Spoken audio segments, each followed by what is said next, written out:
Hello, I'm Jack the Rambling Raconteur. I don't have my bow and arrow. It's in storage in my mother's garage. I don't have my Acadian beard. But this is the Nimrod Book Tag. Thank you to Matthew at Maybury Book Club for including me in this fascinating exploration of the books that makes us reflect on how we think. And hopefully you don't feel any less intelligent after listening to this video. So, without further ado, let's jump in. Prompt 1, books that make you feel stupid. Well, I started reading at a young age, and I had read some Louis Sachar books when I was like 6 or 7. And I acquired a copy of a book from one of my cousins that had a castle and a skull and a sword on it. And I was like, ooh, this is like a book about knights and magic, how cool. And I read the first 3 pages, and then I turned that next page, and it didn't make it, the story didn't make any sense. And I looked, and the page number 5, 6, okay. And there was some text at the bottom of that previous page, and I thought, okay, this just seems like a note or something. I didn't know the word footnotes at the time, so I thought, okay, it's like some type of note, and it was a choose your own adventure book. So I spent a lot of time as a kid trying to read this sucker that day, and I just couldn't figure it out. I felt really, really dumb throughout the experience. Finally found out what I was supposed to do, and I read them for a couple of years on road trips because you could follow different paths throughout the narrative. But yeah, that was a real eye-opener. In terms of other early youth experiences, a big one that jumps out at me is when you would reading nonfiction books about the same historical events or historical figures that were mutually exclusive. So this is the Gunfighters from the Time Life Old West series. Tombstone was a very formative influence on my life. I was fascinated by it. I thought the entire someone's called it an all-star game in terms of the film dialogue. Everybody gets a moment, which is accurate. And so I went to the library, got a couple of books around Tombstone and the Gunfight at the OK Corral and the Earps and stuff like that. And there were contradictory statements, and it baffled me. It baffled 7-year-old Jack. This, of course, has pictures of Tombstone. It has a picture here of Doc Holliday. And a good example of what I mean by mutually exclusive history is there would be a book that would say that the only time Doc Holliday ever killed somebody was in the gunfight at the OK Corral. There would be another one that said, no, he killed lots of people. That was just part of it. He'd be killed people before, he killed people after. And there's a third one that says, well, that was the first time he killed somebody, and then he killed other people afterwards. That can't all be true. And so that was very hard for me to accept, as a kid, was wait a second, there are, one of these books is right and the others have to be wrong. All 3 of these can't be true. So that was a big experience. Let's see. The Book of Ezekiel I'm trying to do these kind of in order of my age. The Book of Ezekiel from the Bible. Whoo! Still difficult to understand what's going on there.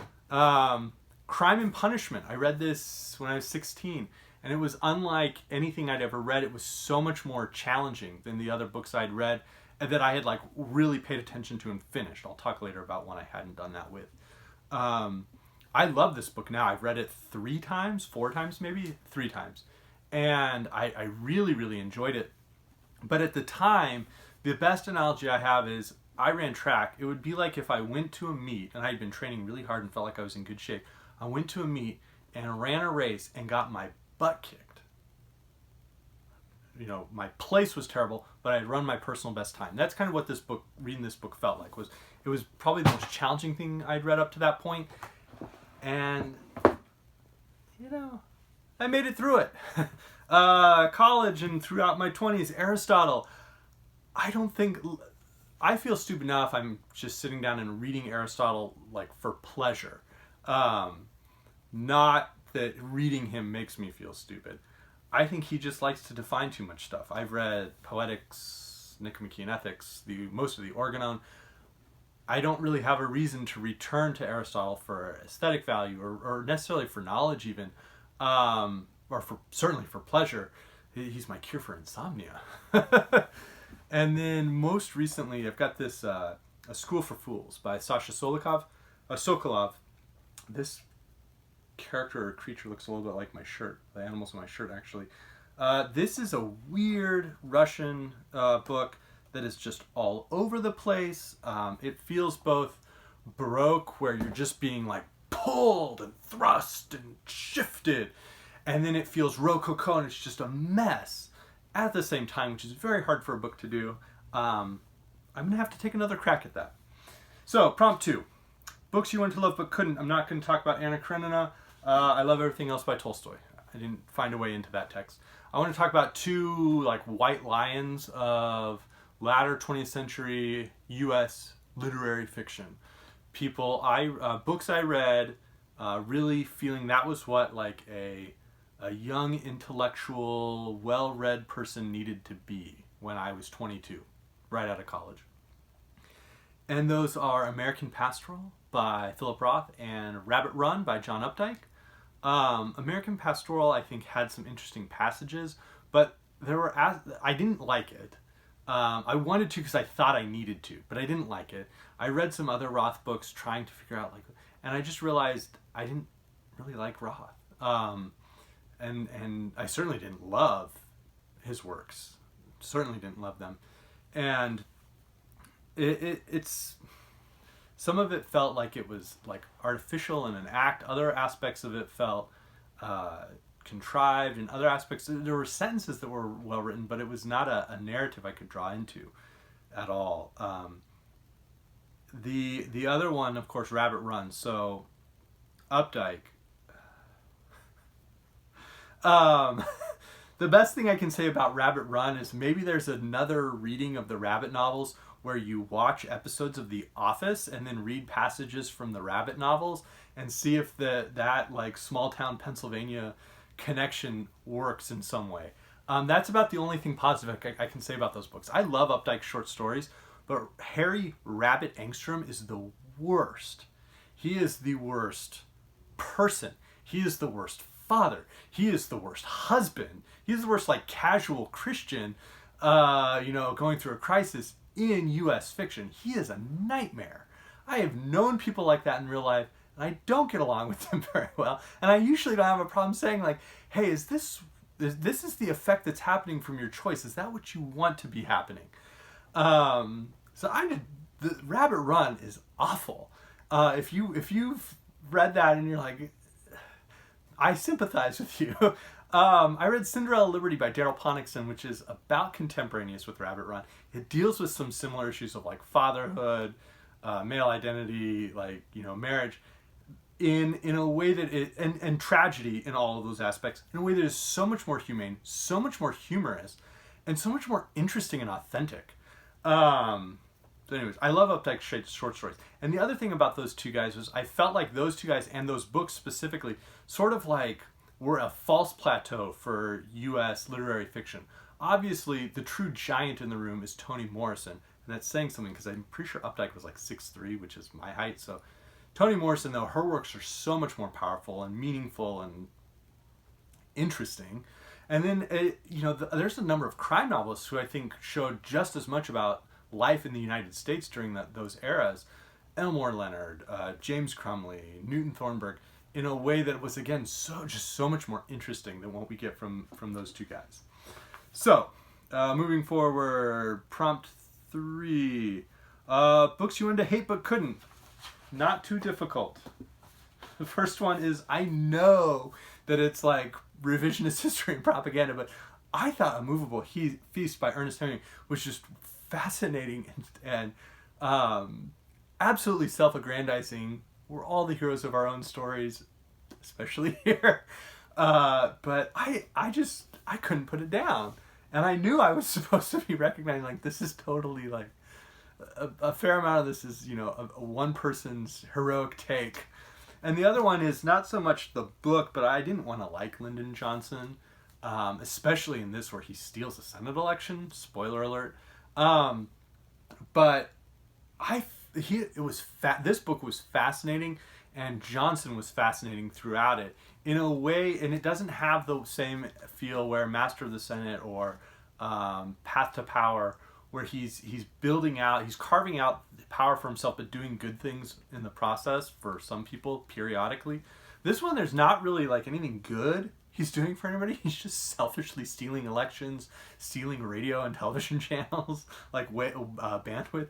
But it was fascinating. Caro is such a good writer. It just sucked me in. So, books I no longer enjoy. I think This Side of Paradise feels a little stagey. I don't think it's as strong as Fitzgerald's other novels.